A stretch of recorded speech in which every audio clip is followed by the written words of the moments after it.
ಶ್ರೀ ಗುರುಭ್ಯೋ ನಮಃ. ಹರಿ ಓಂ. ಪ್ರೀತಿಯ ವೀಕ್ಷಕರಿಗೆಲ್ಲ ನಮಸ್ಕಾರಗಳು. ಹರೇ ರಾಮ. ಕುಂಕುಮಂ ಸರ್ವಸೌಭಾಗ್ಯ ಸೂಚಕಂ ಫಾಲಭೂಷಣಂ ಶ್ರೀಕುರುಷ್ವ ಜಗನ್ಮಾತಃ ಜಪಾ ಕುಸುಮಭಾಸುರಂ. ಶ್ರೀ ಮಹಾದೇವ್ಯೈ ನಮಃ.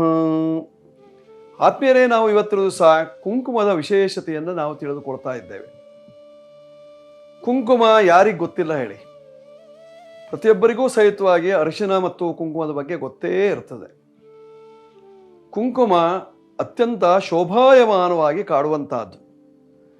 ಅದರಲ್ಲೂ ಸಹಿತವಾಗಿ ಹಣೆಯ ಭಾಗದಲ್ಲಿ ನಾವು ಕುಂಕುಮವನ್ನು ಇಡುವುದರಿಂದ ವಿಶೇಷವಾದಂತಹ ಶೋಭೆ ಬರ್ತದೆ. ಹೆಣ್ಣು ಮಕ್ಕಳಿಗೆ ಅತ್ಯಂತ ಪ್ರಮುಖ. ಪತಿವ್ರತಿಯರಿಗೆ, ಸುಮಂಗಲಿಯರಿಗೆ, ಸ್ತ್ರೀಯರಿಗೆ, ವೃದ್ಧ ಸ್ತ್ರೀಯರಿಗೆ, ಮಾತೆಯರಿಗೆ ಎಲ್ಲರಿಗೂ ಸಹಿತವಾಗಿ ಅನುಕೂಲವೇ. ಕುಮಾರಿಯರಿಗೂ ಸಹಿತವಾಗಿ ಅನುಕೂಲಕರವಾಗಿರ್ತಕ್ಕಂಥದ್ದು.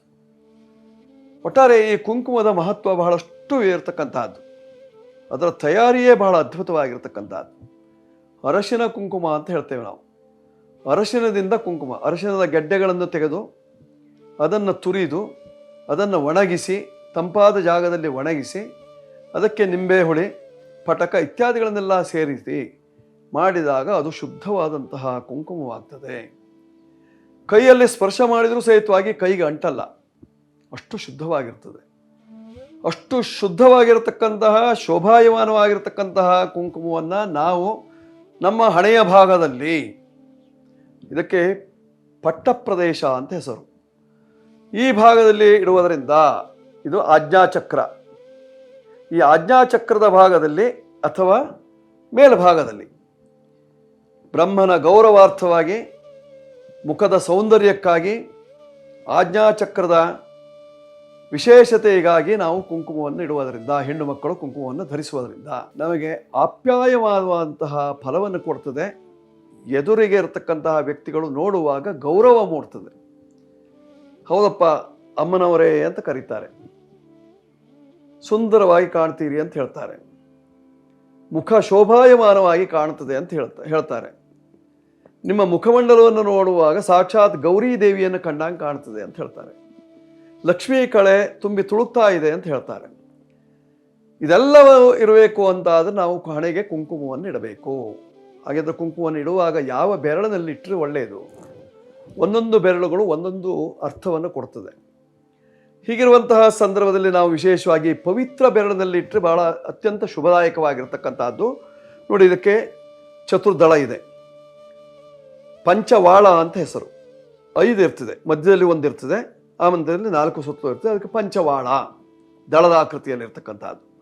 ಇದರಲ್ಲಿ ಚತುರ್ವಾಳ ಇದು, ಅರ್ಥಾತ್ ವಾಳ ಅಂದರೆ ತುಂಬುವಂತಹ ಜಾಗ. ನೋಡಿ, ಇಲ್ಲಿ ಕುಂಕುಮ ಇದೆ.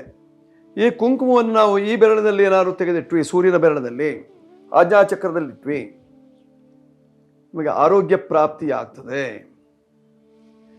ಕಿರುಬೆರಳದಲ್ಲಿಟ್ವಿ, ನಿರೋಗಿ ಆಗ್ತೇವೆ. ಅದೇ ಮಧ್ಯದ ಬೆರಳಿಟ್ವಿ, ಆಯುಷ್ಯ ವೃದ್ಧಿ ಆಗ್ತದೆ. ತೋರು ಬೆರಳಲ್ಲಿಟ್ವಿ, ಬರುವಂತಹ ಸಂಕಟಗಳ ನಿವಾರಣೆ ಆಗ್ತದೆ.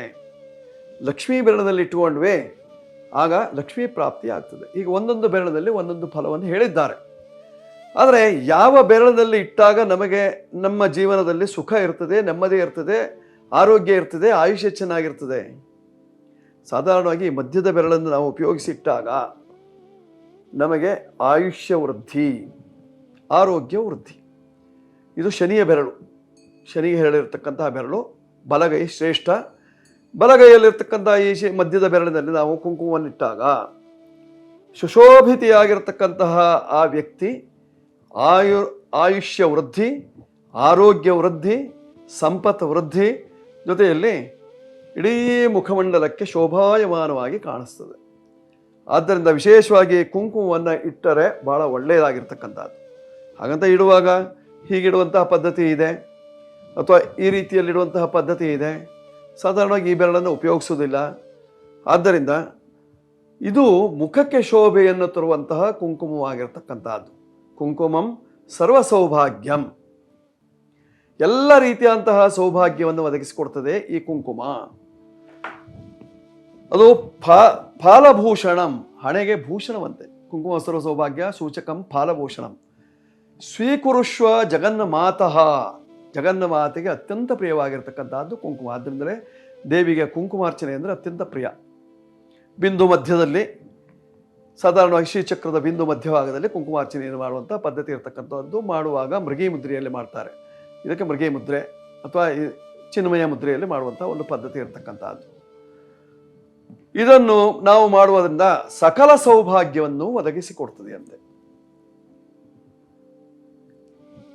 ಕುಂಕುಮ ಹಚ್ಕೊಂಡ್ರೆ ಏನಾಗುತ್ತೆ ಹೇಳಿ?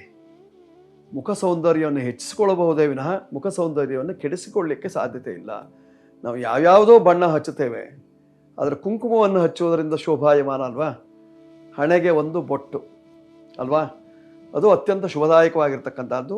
ಚಿಕ್ಕದಕ್ಕಿಂತಲೂ ಸ್ವಲ್ಪ ಒಂದು ಬೆರಳು ತಾಗುವಷ್ಟರ ಮಟ್ಟಿಗಾದರೂ ಇದ್ದರೆ ಅದರಿಂದ ವಿಶೇಷವಾದಂತಹ ಫಲ ಇದೆ, ಪಡ್ಕೊಳ್ಳಿ. ಅದರಿಂದ ಅನುಕೂಲ ಉಂಟಾಗ್ತದೆ, ಶುಭ ಉಂಟಾಗ್ತದೆ. ಇದಕ್ಕೆ ಮಂತ್ರ ಯಾವುದು ಅಂತ ಕೇಳಿದರೆ ಕುಂಕುಮಾಂಕಿತ ಶೋಭಾಯೈ ನಮಃ. ಶ್ರೀ ಕುಂಕುಮಾಂಕಿತ ಶೋಭಾಯೈ ನಮಃ. ಈ ಮಂತ್ರವನ್ನು ಪಠನ ಮಾಡಿಕೊಳ್ಳಿ. ಆ ಕುಂಕುಮ ರಾಗ ಶೋಣಿಯಾದಂತಹ ತಾಯಿ ಪಾರ್ವತೀ ದೇವಿಯ, ಗೌರಿ ದೇವಿಯ ಅನುಗ್ರಹ ಇರ್ತದೆ. ಶುಭವಾಗುತ್ತೆ, ಮಂಗಳವಾಗಲಿ, ಶುಭವಸ್ತು. ಆತ್ಮೀಯರೇ, ಈ ಸಂಚಿಕೆ ನಿಮಗೆ ಇಷ್ಟವಾಗಿದ್ದಲ್ಲಿ ಫಾಲೋ ಮಾಡ್ಕೊಳ್ಳಿ, ಸಬ್ಸ್ಕ್ರೈಬ್ ಮಾಡಿ, ಜೊತೆಯಲ್ಲಿ ನಮ್ಮೊಂದಿಗೆ ಸಂಪರ್ಕದಲ್ಲಿರಿ. ಮತ್ತು ಇನ್ನೂ ವಿಶೇಷವಾದಂತಹ ಕುಂಕುಮದ ಮಹತ್ವವನ್ನು ನೀವು ತಿಳಿದುಕೊಳ್ಳಬೇಕು ಅಂತಾದರೆ ನಮ್ಮೊಂದಿಗೆ ಸಂಪರ್ಕ ಮಾಡಿ.